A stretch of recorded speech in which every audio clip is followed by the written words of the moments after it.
I'm just gonna use this intro to praise Michael Giacchino for a minute. We got 2 consecutive big summer blockbuster hits coming out in 2 consecutive weeks, and this man wrote the music for both of them. That just blows my mind. How did he have time to do both? This guy has to be the busiest film composer living today.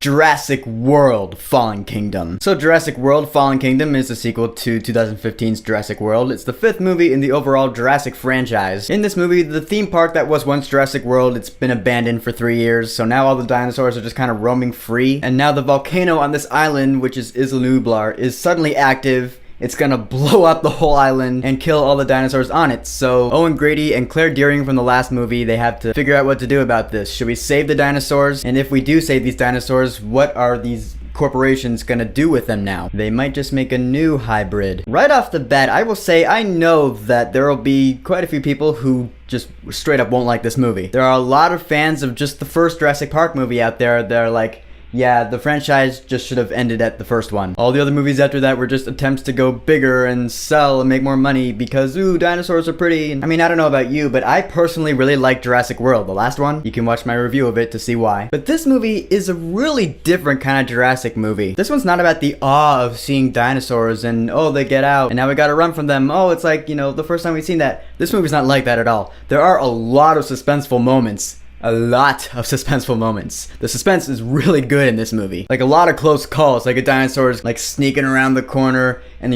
some characters are hiding from the dinosaur and it's like right in front of you. Oh my god, the claws are reaching out. There are a lot of moments like that and they worked really well for me. And then of course there are those moments where like, oh, that idiot's gonna get eaten. That idiot's just making the wrong decision. Dude, why are you opening that cage?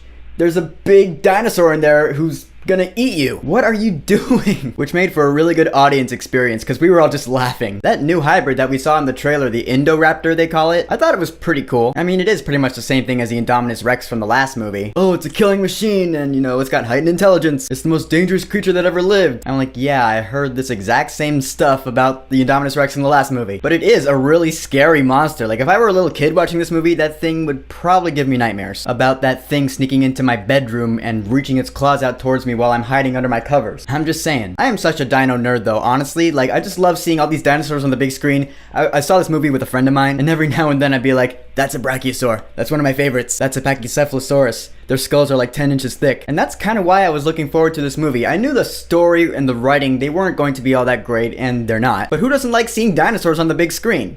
Be honest with yourselves. They're dinosaurs. Dinosaurs are cool. So it made the movie fun to watch. But yeah, the characters, the writing...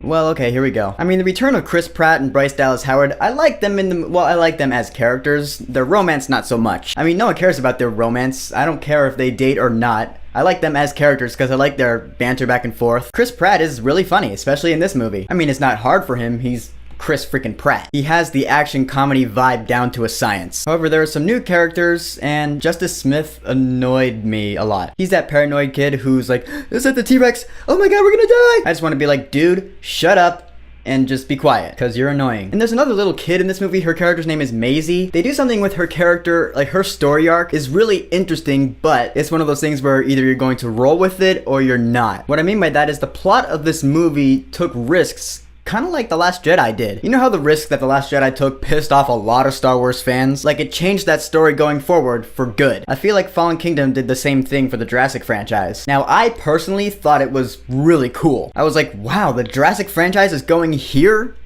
I wouldn't have called that. That's so cool. But I know that I might just be in a minority here because there are probably going to be some Jurassic fans out there who are going to be like, that's bullshit. Fine, you do you. I think it's awesome. Oh, and word of advice, if you're going to this movie to see Jeff Goldblum, he's not in the movie that much. That scene is pretty much the only scene he's in, and now you know. And the music. Like I said, Michael Giacchino scored this movie, as he scored the previous Jurassic World movie. And it's really cool. I like the theme he wrote for the previous Jurassic World movie, but in this one, it's kind of evolved. Because the theme park is now all run down and decrepit, and now so is the theme. Like, the theme is kind of run down, decrepit, which is really cool. I love music evolution like that. It gives you the vibe of what's going on screen so well. Really effective.